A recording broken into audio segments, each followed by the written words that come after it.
Waktu nyerang Pak Prabowo dengan soal penculikan itu memang disiapkan atau itu sebenarnya spontanitas saja? Dan yang ditanyakan oleh Mas Ganjar itu sebenarnya mewakili mungkin banyak pertanyaan dari publik juga yang tidak bisa tersampaikan langsung ke Pak Prabowo. Posisi nomor satu Mas Anies itu adalah perubahan. Posisi Pak Prabowo adalah melanjutkan. Nah, posisi Mas Ganjar ini yang agak nggak jelas nih positioningnya seperti apa. Jadi melanjutkan apa yang baik dan yang memperbaiki. Mas Ganjar datang ke IKN, Gibran datang ke IKN juga. Anda melihat ini seperti apa? Dan nggak ada itu sapu menyapu memang. Pak Jokowi kan bukan tukang sapu, Pak Jokowi kan kepala negara. Apa pandangan Antum dengan manuver Pak Jokowi belakangan ini? Manuver Pak Jokowi itu manuver yang manusiawi. Persiapannya sudah berapa lama untuk mempersiapkan Pak Mahfud? Iya mengalir saja lah. Kalau di coaching justru Malah coachnya malah jadi murid. Jadi.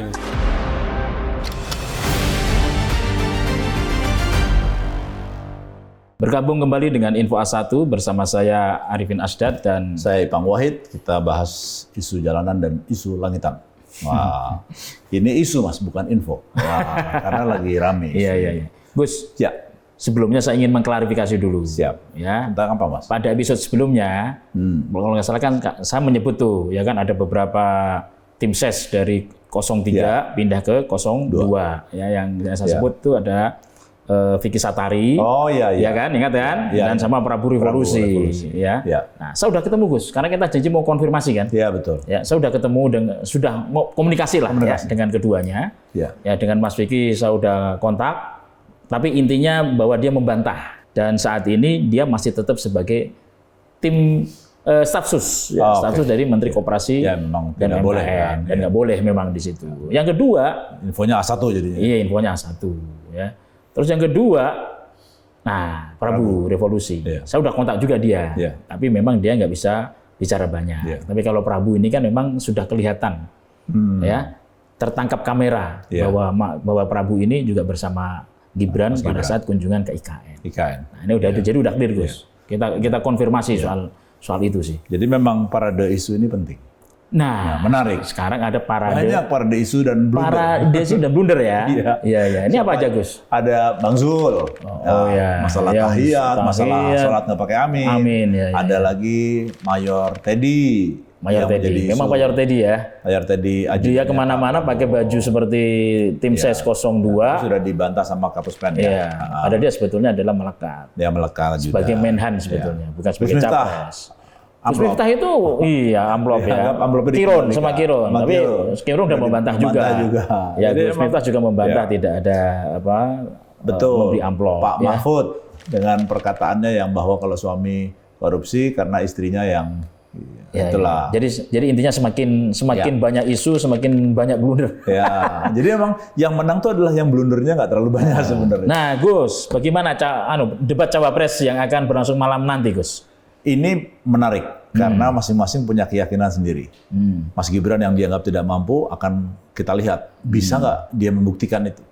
Pak Mahfud yang hukum bisa nggak membuktikan masalah ekonomi. Caimin ini juga sama. Ini ekonomi kayaknya ada perkotaan, pajak kepada lain-lain. Saya kepingin tertarik masalah Pak Mahfud karena sebagai pakar hukum bisa nggak bahas ekonomi. Makanya kita undang tamu kita hari ini, Mas. Tuan Guru Bajang, Tuan Guru Bajang Zainul Majdi. Tuan Guru TGB. Tuan Guru TGB. Kita undang aja ya. Nah, ini beliau sudah datang. Al Mukarram, selamat datang. Ya, waalaikumsalam warahmatullahi wabarakatuh. Waalaikumsalam. Sehat ya? Terima kasih. Alhamdulillah. Gus, Ustadz, gimana? Alhamdulillah. Sahabat lama. Sahabat lama. Dari kapan? 2008. 2008. Teman seperjuangan. Udah 15 tahun. Konsultan. Beliau konsultan politik pada periode pertama dulu pencalonan. Oh ya. Jadi keberhasilan 2008 itu tidak lepas dari sentuhan. Waduh, kita. Tapi udah Memang beres ya. sentuhannya sentuhan kelas berat ya. Itu udah beres, semua beres. Iya, Udah. udah beres terus beres. doa-doa juga. Itu lebih penting. Yang penting nggak ada utang lah. Nggak ada kan? Nggak ada. TGB, tahu nggak singkatannya apa? Tahu. Tampan, gagah, berani. Oh gitu ya. Dia ngomong tentang Plesetannya begitu ngomong ya. tentang dirinya. Ya. Oh iya. Tapi kalau yang benernya apa sih? Tuan Guru Bajang. Bajang. Zainul Majdi. Zainul Majdi. Terima kasih banyak sudah hadir di sini nih Sama-sama dengan di senang hati. Info A1. A-nya Arifin, satunya Wahid. Oh iya, mantap ya. Mantap. Alhamdulillah. Jadi Tuan Guru ini di Perindo sebagai ketua harian Ketua Harian. nasional Perindo. Ya. Kadang-kadang mingguan. Tergantung perintah. Jadi ini orang Pokoknya ketua yang Ya kita sebenarnya barengan lah dengan beliau ya, dengan Pak Hadi ya, bersama-sama gitu. Kan sekarang ada istilah kapten, co-kapten gitu. Jadi ya barengan gitu. Dan menurut saya itu suatu hal yang baik ya. Jadi memang partai itu properti publik yang harus kita kelola bersama-sama oleh semua. Kalau orang nomor 1 di Perindo Pak Hadi. Iya, beliau ketua umum. Nomor 2-nya berarti? Ya saya sebagai ketua harian nasional. Ketua harian, nggak 1,5 itu ya? 1,5. Tapi kalau di TPN sebagai apa? Salah satu wakil ketua koordinator. Wakil ketua koordinator. Ada Mas Andika, ada Pak Gatot. Sudah pernah kita undang ya. Oh ya. Kami undang. Terus siapa? Mas Andika sama Pak mantan Wakapolri ya? Iya, Pak Gatot ya. Pak Gatot ya. Pak Pramono Edi. Ya. Terus ada lagi? Saya. Oh cuma bertiga ya? Ada Angela. Angela ya, Angela. Untuk yang wakil ketua koordinator itu ada kami bertiga sama Pak Oli berempat. Lalu ada para wakil ketua yang di bawah koordinasi. Tapi kita sama-sama lah kerja bareng semua. Iya. Kan struktur itu hanya supaya kelihatan diagramnya bagus, tapi kerjanya bareng-bareng semua. Oh gitu, tidak ada Nggak ada tugas khusus. Semuanya fungsional, kita saling melengkapi semua. Semua kita bekerja bareng. Tapi kalau lihat profilnya Pak Mahfud lah, siapa yang mengajarin kan beliau sudah ahli ya, jadi profesor. Tapi profesor hukum. Tapi masalahnya debat nanti ini soal adalah ekonomi. Pemerintahan, APBN, APBD. Dan ekonomi itu ternyata ekonomi kaitannya dengan perkotaan. Iya. Betul ya? Iya. Lebih tata kelola pemerintahan perkotaan. Jadi ya perpajakan juga ada di situ. Gitu nah kan? itu kira-kira Pak Mahfud bagaimana itu? Sanggup ya? Ya pada akhirnya menurut saya kan supremasi hukum pasti mendukung ekonomi yang sehat ya. Dan itu akan mengalirkan energi positif ya ke seluruh aspek pembangunan ekonomi kita. Jadi ya pasti korelasinya kuat lah. Iya. Dan Pak Mahfud pasti akan mampu menjelaskan korelasi itu dengan baik. Persiapannya udah berapa halaman untuk mempersiapkan Pak Mahfud? Iya mengalir saja lah kalau Pak Mahfud ya. Jadi lebih kepada diskusi terutama dengan Mas Ganjar ya. Jadi sharing pengalaman mungkin ya. Tapi secara keseluruhan ya Pak Mahfud dengan seluruh kredensialnya itu menurut saya dan menurut kami di TPN lebih dari cukup ya untuk kemudian ikut dalam perdebatan apapun topiknya ya. Kalau dilihat dari debat pertama kemarin yang Capres, mungkin ada evaluasi ada evaluasi dari TPN, kemudian mungkin nanti akan memperbaiki di debat Cawapres nanti atau bagaimana? Kami melihat bagus ya kemarin ya. Jadi Mas Ganjar itu proporsional. Dan memang dari awal kita ingin supaya itu menjadi debat gagasan lah, sehingga ketahuan satu rekam jejaknya yang apa yang sudah dilakukan, visi misi yang akan dilakukan, plus kemudian juga membangun komunikasi dengan publik. Jadi pada saat itu Mas Ganjar dapat banyak menurut nilai saya, positif. Iya, menurut saya bagus. Tapi pada saat itu waktu nyerang Pak Prabowo dengan soal penculikan itu memang disiapkan atau itu sebenarnya spontanitas saja? Sebenarnya bukan menyerang lah. Bukan menyerang. Ya. Jadi itu sebenarnya mewakili banyak suara atau pertanyaan publik. Dan itu menurut saya bagus tuh Pak Prabowo. Ya, artinya kan tidak ada pemimpin kita itu yang makhluk mitos ya, semua makhluk historis. Bisa dilihat rekam jejaknya. Dan yang ditanyakan oleh Mas Ganjar itu sebenarnya mewakili mungkin banyak pertanyaan dari publik juga yang tidak bisa tersampaikan langsung ke Pak Prabowo. Walaupun di sisi lain memang itu selalu hadir kan, setiap 5 tahun selalu hadir. Tapi kan selalu ada pemilih baru kan. Para pemilih pemula yang memang harus dapat informasi yang lengkap tentang calon pemimpin mereka gitu. Jadi oke lah. Jadi pas ada kesempatan bertanya langsung, ya sudah tanya aja soal itu ya. Dan itu sangat proporsional lah. Nah kalau yang lihatnya, jadi kemarin Ustadz melihat bahwa Mas Ganjar cukup sesuai dengan harapan ya? Iya, bahkan menurut saya agak sedikit di atas ekspektasi kami ya. Jadi beliau mampu meramu lah ya antara rekam jejak, visi dengan komunikasi yang apa adanya. Kan kadang kalau misalnya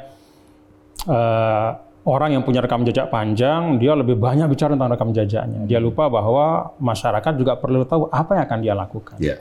Nah, menurut saya Mas Ganjar bisa meramu antara masa lalu, rekam jejak dengan apa yang hendak dilakukan. Ada anggapan gini, dalam debat kemarin semakin memperjelas bahwa posisi nomor 1 Mas Anies itu adalah perubahan. Posisi Pak Prabowo adalah melanjutkan. Nah, posisi Mas Ganjar ini yang agak nggak jelas nih positioningnya seperti apa, bagaimana? Sebenarnya kalau kita menyimak Mas Ganjar dari awal sih posisinya sangat jelas ya. Jadi melanjutkan apa yang baik dan yang memperbaiki apa yang perlu kita perbaiki. Jadi kenapa itu yang disampaikan oleh beliau? Karena memang tidak mungkin 100% mau dilanjutkan. Kan selalu ada hal-hal yang harus diimprove kan, bahkan dikoreksi. Tidak mungkin juga semua akan dikoreksi. Kan kita punya fondasi, punya institusi, ya harus dijaga, dilanjutkan proyek strategis nasional yang terbukti misalnya menopang pertumbuhan ekonomi kita 5% di saat negara-negara lain anjlok, ya mesti dipertahankan. Jadi menurut saya itulah cara beliau untuk membangun objektivitas gitu, terhadap situasi yang ada. Yang bagus ya dilanjutkan, yang perlu dikoreksi ya harus dikoreksi. Gitu. Apa benar bahwa sebelumnya kan kelihatan bahwa Mas Ganjar ya, terus kemudian tim dari TPN itu kan sangat keras gitu ya dalam mengkritik pemerintah gitu. Tapi ternyata ada survei kok melakukan begitu kemudian malah tambah turun. Itu kemudian sekarang mengubah strategi lagi, akhirnya memuji Pak Jokowi gitu ya, memuji Pak Jokowi, tapi juga mungkin agak-agak keras juga terhadap Pak Prabowo.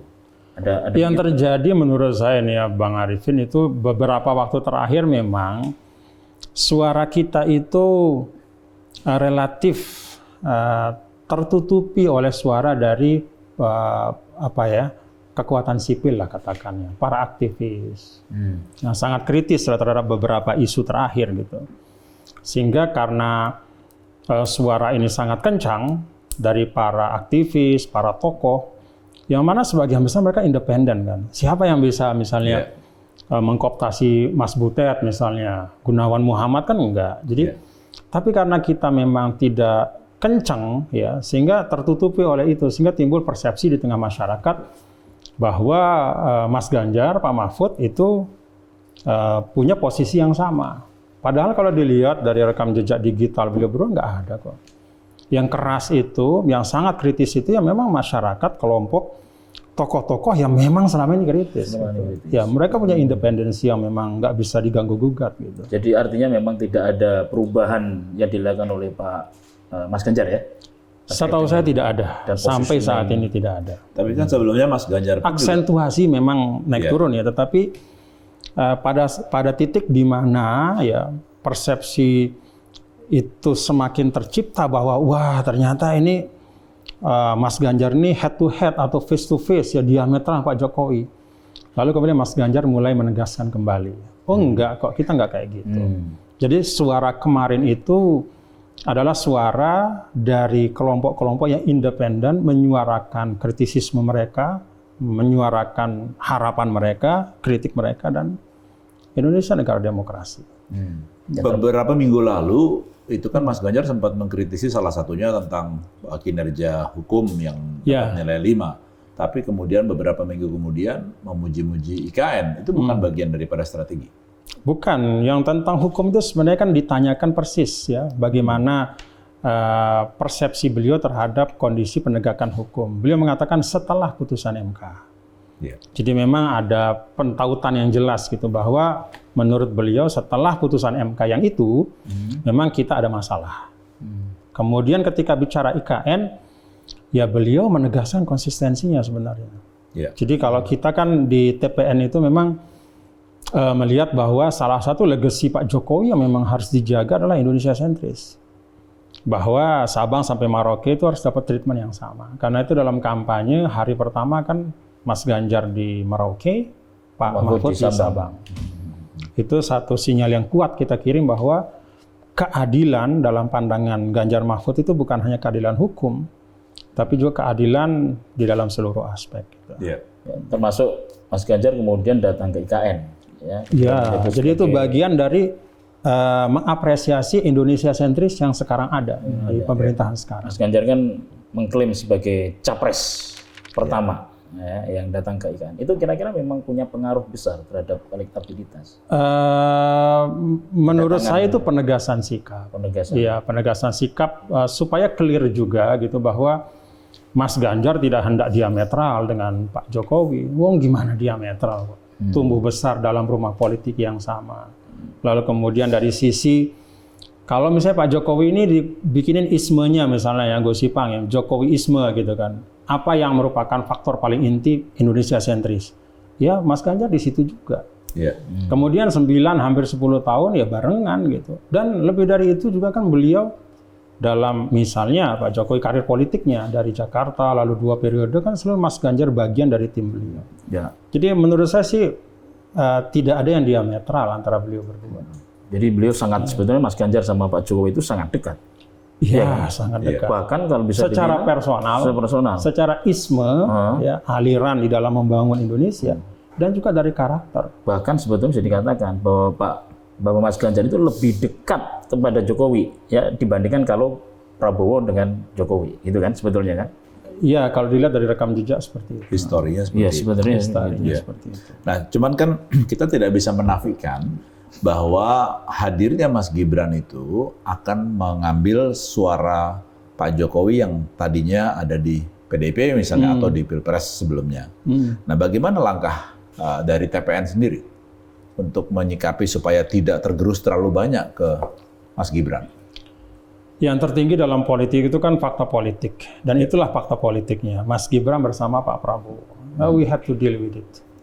Dan deal kita itu deal yang objektif, ya, bahwa di satu sisi kita menjelaskan kepada publik bahwa kalau dari sisi kedekatan, secara historis seperti kata Gus Ipang sampaikan, ya Mas Ganjar selalu bersama Pak Jokowi, dan Mas Ganjar tidak pernah meninggalkan Pak Jokowi sampai sekarang.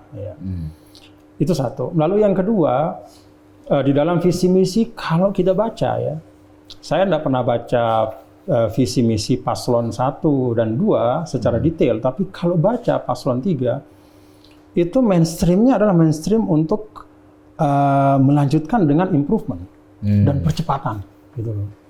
Jadi memang dalam visi misi pun kita itu ruhnya itu adalah melanjutkan dengan improvement dan percepatan, lebih cepat lagi.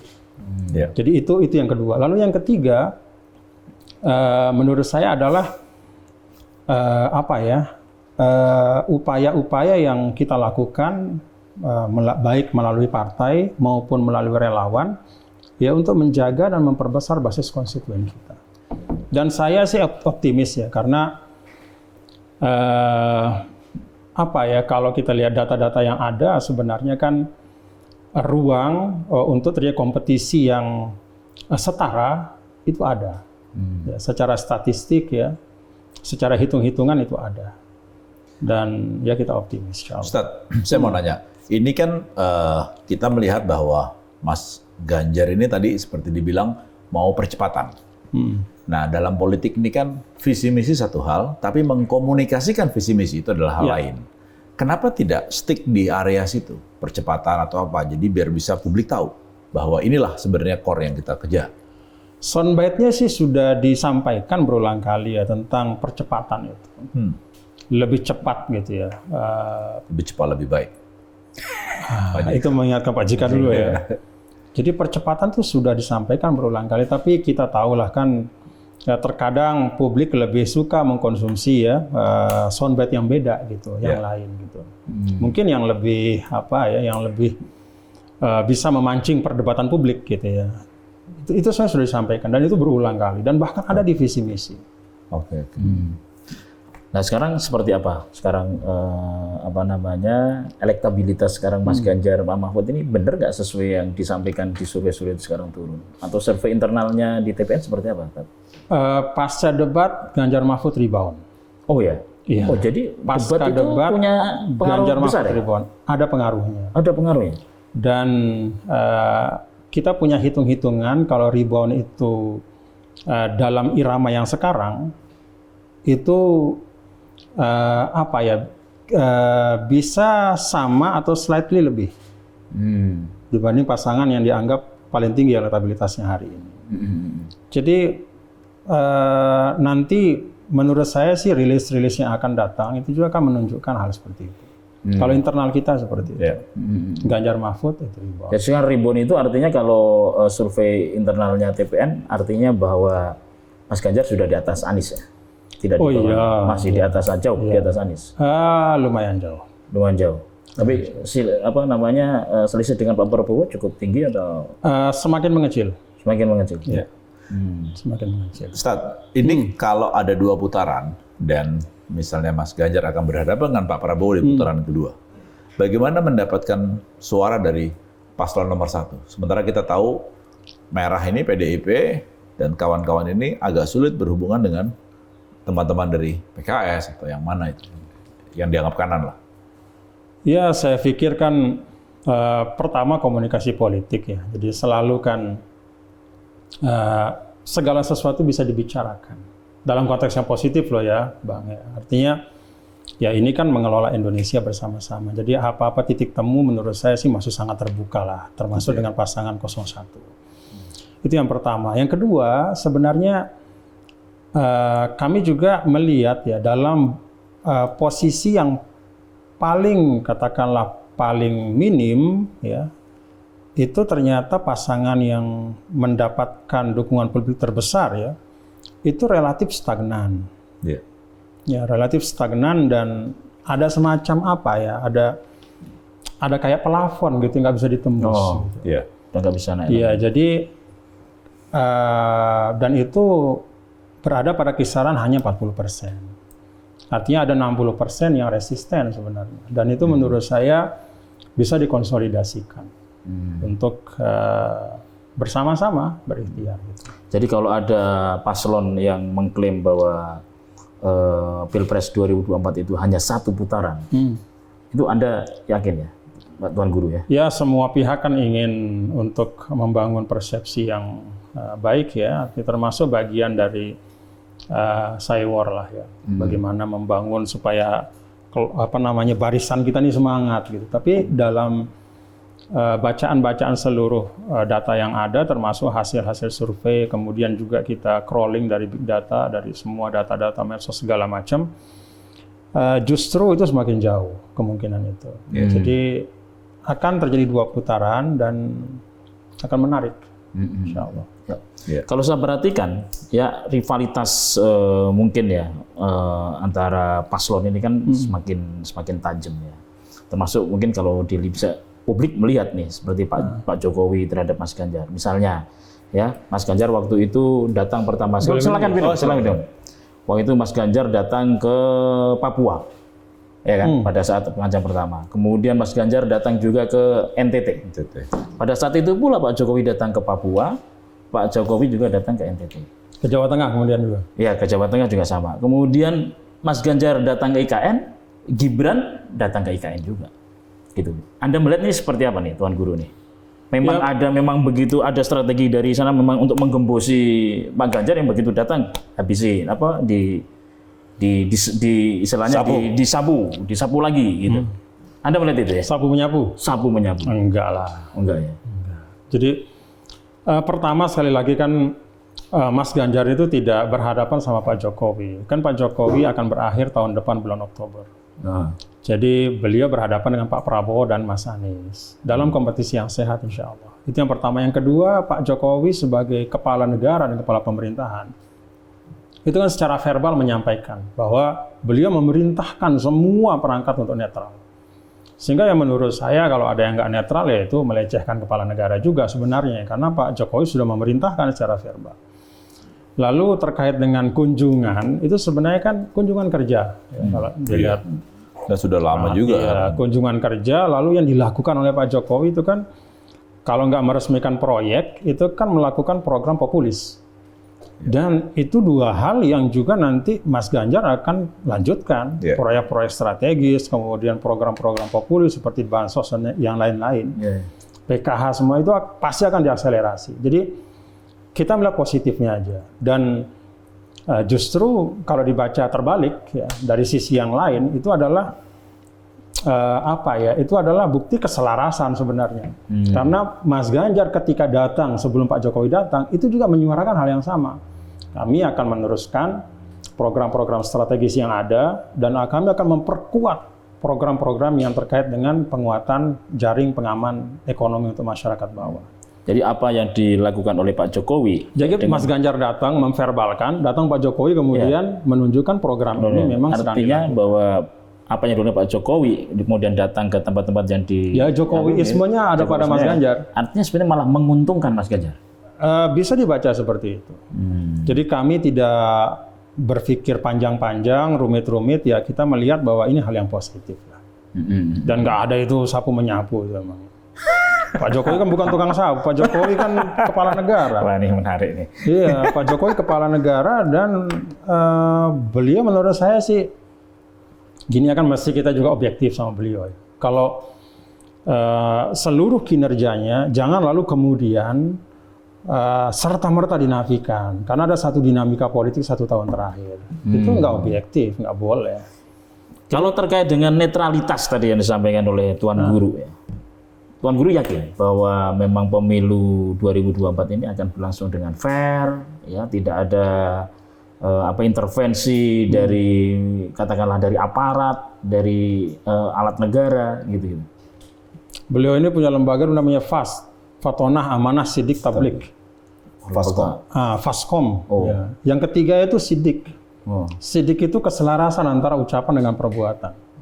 Dan menurut saya verbalnya Pak Jokowi menyatakan bahwa harus netral. Dan saya sebagai warga negara harus percaya itu.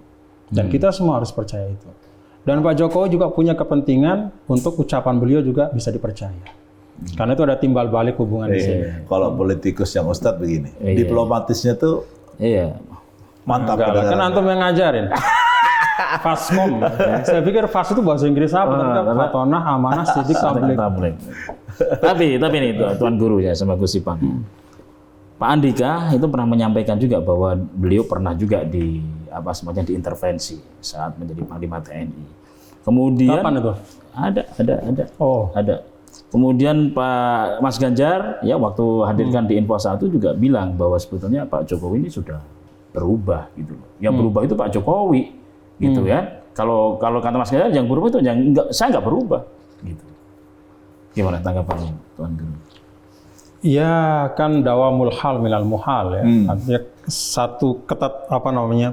sesuatu yang statis itu kan nggak mungkin, mustahil. Tapi menurut saya ya tetap kita harus objektif lah. Saya sih tidak hendak menghakimi siapapun ya. Kalau Mas Ganjar menyampaikan Pak Jokowi berubah, ya itulah pengamatan beliau. Pasti juga berbasis pengalaman. Kalau saya sih dari sisi lain saya ingin lihat bahwa ya 9 tahun beliau sudah bekerja luar biasa. Ada dinamika setahun terakhir, tidak boleh menafikan seluruh apa yang beliau lakukan. Karena itu menurut saya mengkritisi beliau ya mengkritisi secara objektif gitu. Jangan kemudian kebiah-biah seakan-akan nggak ada yang benar. Kan kita bisa rasakan lah selama ini. Jadi apa yang Mas Ganjar sampaikan ya melanjutkan yang baik dengan percepatan dan improvement itu menurut saya yang paling bijak. Menurut Ustadz, Pak Jokowi masih petugas partai atau enggak? Istilah petugas partai itu tidak pernah disampaikan oleh Ibu Megawati di forum eksternal. Selalu di forum internal. Walaupun keluarga besar. Walaupun disampaikan pada publik, gitu ya? Bukan. Tetap hanya disampaikan kepada internal PDIP, tetapi kan terbuka. Nah, terbuka maksudnya? Iya, maksudnya karena kita eranya ini era keterbukaan, maka konsumsi internal pun, forum-forum internal pun bisa menjadi konsumsi publik. Jadi menurut saya sih ucapan beliau petugas partai hanya menegaskan fatsun dan konvensi di dalam PDIP sendiri. Bahwa semua adalah petugas partai. Dan bahkan Ibu Megawati sendiri menyampaikan, misalnya dalam rapat di TPN, kok ada yang heran ya ketika saya mengatakan Pak Jokowi petugas partai. Wong saya juga petugas partai kok. Saya ditugasi oleh partai untuk memimpin partai ini dan memegang tugas sebagai ketua umum partai. Jadi memang fatsunnya, konvensinya, tatanannya kayak begitu, internal. Sehingga menurut saya sih ya itu urusan internal PDI Perjuangan dan itu sama sekali menurut saya tidak terkait dengan marwah Pak Jokowi sebagai presiden. Karena toh walaupun disebut petugas partai tidak pernah ada intervensi. Yang kita tahu ya dalam 9 tahun ingin misalnya mengkooptasi kebijakan itu nggak ada. Tetap Pak Jokowi dengan otentisitasnya bergerak membangun Indonesia. Ya, sekarang ini Pak Jokowi banyak disebut oleh beberapa partai kan, termasuk Partai Amanat Nasional, bahwa Pak Jokowi adalah keluarga kami. Itu seakan-akan itu kita kan bangsa Indonesia semua keluarga ya. Jadi kita semua saya keluarga kumparan juga. Tapi kan kemarin Pak Jokowi dasinya kuning.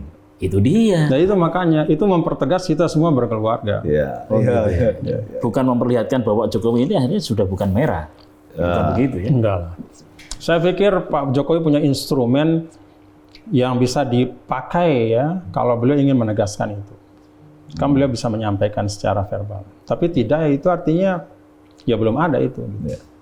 Waktu Pak Jokowi hadir ke ulang tahunnya Perindo, Antum datang? Ada. Ya, kan di situ Pak Jokowi bilang, Pak Prabowo ini adalah yang akan lanjutkan. Nampaknya gilirannya Pak Prabowo. Pak Prabowo, bahasanya gitu. Itu apa reaksinya teman-teman Perindo gitu? Apakah langsung, wah ini petunjuk? Yang paling bereaksi adalah Pak Prabowo. Oh, ya, tentu beliau sangat senang ya, sangat senang. Dan ya menurut saya sih, kan begini ya, kita ini berpolitik ini juga jangan marah-marahan lah Gus gitu kan. Ya semua saling mengapresiasi. Dan Perindo juga menangkap itu bagian dari Pak Jokowi menyemangati Pak Prabowo sebagai salah satu putra bangsa yang hampir pasti maju. Kan bukan hanya beliau kan, bahkan di absen kan Pak Jokowi, Pak Mahfud, Pak ini, Pak Sandi segala macam. Itu menurut saya bagian dari nih lapangan sudah luas, silakan isi dan berkompetisi dengan fair. Ya TGB ini kan 2 periode jadi gubernur NTB. Dan kenal dekat sama Pak Jokowi. Jadi gitu ya. Karena antum dikenal dekat dengan Pak Jokowi, apa pandangan antum dengan manuver Pak Jokowi belakangan ini? Lebih dekat Gus Ipang lah. Lebih dekat Ustaz Arifin lah. Siap salah. Tapi Tuan Guru, manuver Pak Jokowi itu manuver yang manusiawi menurut saya. Artinya ya beliau punya hak politik ya, dan kita harus menghargai itu. Dan saya melihat juga beliau berusaha untuk menegaskan bahwa beliau itu berada di tengah. Dan kita harus hargai itu. Kan nggak semua, misalnya Mas Arifin nih, punya anak ikut dalam satu kontestasi, lalu kemudian berusaha menunjukkan netralitas. Belum tentu bisa.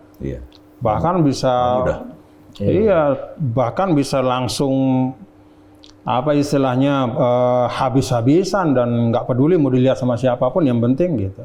Pak Jokowi kan enggak.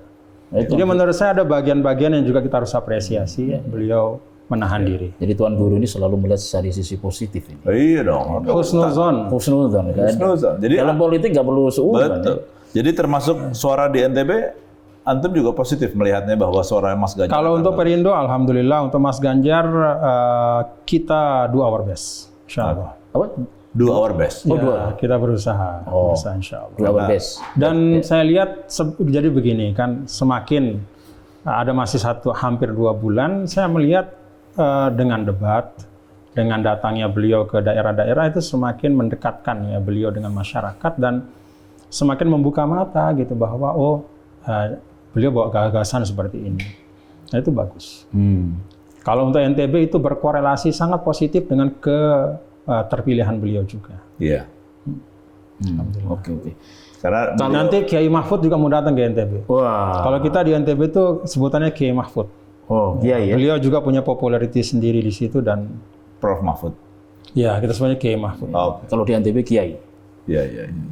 Nanti kalau sudah sampai sana jadi Tuan Guru Mahfud. Iya. Tapi gimana nih sekarang Tuan Guru? Tim TPN solid? Masih solid? Partai-partai sangat solid. Yang berkoalisi juga solid? Sangat solid. Saya tahu persis itu dan itu modal besar lah bagi kami insya Allah. Kalau kemarin ada riak-riak kecil ya, ada tim yang ada ada deputi yang diganti dan lain-lain, kan sempat ramai juga itu. Itu sebetulnya gimana sih? Ada Mas Prabu segala itu. Menurut saya sih itu wajar lah ya, wajar dan menjadi masalah kalau ada eksodus. Tapi kalau ada 1-2 yang kemudian berhenti, kemudian bahkan pindah posisi, yang menurut saya masih wajar. Walaupun pindahnya ke seberang. Iya. Ya mau pindah kemana? Kalau mau pindah posisi ya ke seberang lah. Kalau nggak ke seberang ya bukan pindah posisi, namanya gimana Gus? Tapi kabarnya memang karena sudah dideteksi bahwa dia 2 kaki begitu. Ya, antum punya kaki berapa? Ada 2 sih. Nah, menurut saya sih itu biasa. Biasa aja. Mas Prabu ya punya hak untuk menentukan pilihan, ya silahkan saja. Iya. Tadi bilang bahwa posisi Perindo di NTB aman. Secara overall, bagaimana antum melihat Perindo sekarang ini? Apakah Tergantung Gus Ipang. tetap bisa tembus 4%? Kalau Faskom jadi konsultan kita aman kita. Udah Gus. Sayang udah nggak ada Faskom. Iya, dia punya apa? Ipang Wahid apa itu? Strategik. Ipang Wahid strategi. Udah satu level di atas Faskom ya. Insya Allah. Ganti-ganti nama terus itu. Ganti nama. Tapi gimana Tan? Bagus, insya Allah. Perindo Insya Allah. Kita bisa akan lulus parlemen. yakin 4% lebih ya? Yakin. Saya juga yakin sih. Insya Allah. Iklannya gila-gilaan Mas. Oh. Di MNC Enggak lah, luar iklannya biasa. itu bagus, tidak gila-gilaan. Banyak yang lebih dahsyat dari itu, partai lain. Iya. Cuma gitu satu aja. Oh. Mati kurang satu. Harusnya beliau ini ikutan azan maghrib juga. Luar biasa. Ya, jadi ini. persiapan debat cawapres sudah ini ya, sudah Ya mengalir saja. mengalir lah. saja. Sekali lagi Prof Mahfud kan kredensialnya sudah lengkap. Iya. Trias politika, eksekutif iya, parlemen iya, yudikatif. Jadi apa adanya. Ntar kalau di coaching justru Malah coachnya malah jadi murid. Jadi gitu. Ya sudah. Jangan ajari Titik bebek berenang. berenang. ya. Jadi Tapi ini kotel efek dari Pak Ganjar Mahfud terhadap Perindo cukup tinggi ya. Ada, alhamdulillah. Alhamdulillah. iya bagus. Jadi kalau Beliau sekarang, sangat apresiatif kok. Sering datang ke kantor Perindo, kalau ke daerah juga mampir kantor Perindo. oh, Dan juga mengadakan pertemuan khusus dengan pengurus-pengurus partai pendukung. Jadi itu bagian dari ya membangun chemistry lah, kita bonding gitu. Bagus, alhamdulillah. Perindo termasuk mewajibkan ini nggak? Apa caleg-calegnya untuk masang gambar Pak Ganjar Mahfud? Iya, kita minta. Oh, minta ya. Kita minta ya. Kita minta. Memang itu kan ada bahan-bahan yang sudah tercetak sebelumnya ya silahkan. Tapi kalau masih bisa mencetak baru, ya cetak baru dengan Gambar. Iya, Ganjar Mahfud. di beberapa tempat ini terjadi di semua paslon. Di beberapa tempat kan ada like and dislike yang tinggi terhadap paslon. Betul, betul. Nah, artinya kalau di daerah yang memang Ganjar tidak kuat, apakah masih tetap diwajibkan caleg Perindo pasang? Kita pakai masuknya itu Kiai Mahfud. Ah, Maksudnya Kiai Pak Mahfud, Mahfud. lebih Maksudnya kuat. Pak Mahfud ya. ya, karena itu lebih diterima ya buat semua. Iya, untuk sebagian tempat. Iya, iya. Kalau logistik aman? Tat? Ya, insya Allah. Ya, kita kan semangatnya seperti yang ada di website kita kan gotongroyong.id. Jadi ya kita juga fundraising ya dari publik juga. Kita ingin bangun tradisi itu juga. Kan kemarin laporannya kan untuk dana awal kan udah 23 miliar sih. Ya, ya alhamdulillah. Modal yang baik sih, yang Dikit bagus. banget. Ya, Dikit banget. belum ditulis semua kali Gus. Tapi aman ya. Kemarin saya dengar katanya itu agak Kan kalau kata satu riwayat kan ala qadril mu'nah ta'til ma'unah. Sebanyak kebutuhanmu akan datang bantuan itu. Udah nggak usah terlalu ini. Pertanyaannya adalah seberapa luber sekarang ini? oh, gitu ya. Iya, Jangan udah luber. Udah luber. Walaupun sebetulnya banyak yang Itu bilang. itu di tempatnya Mas Ipang itu. Nah, itu. Malah kemarin ada yang Strategik. bilang, Itu Pak Wahid strategik. kok sekarang seret katanya begitu. Enggak. Betul nggak sih? Ya itu Yang dulu mau berkomitmen sekarang nggak jadi gitu kan. ya mungkin ingin masih melihat beberapa waktu. Saya pikir kan ya karena Masih ada ini waktu lah most ya. probably 2 putaran sehingga mungkin ya banyak pihak yang juga ingin melihat situasi seperti apa, kondisi seperti apa. Karena itu menurut saya penting kita kondusif.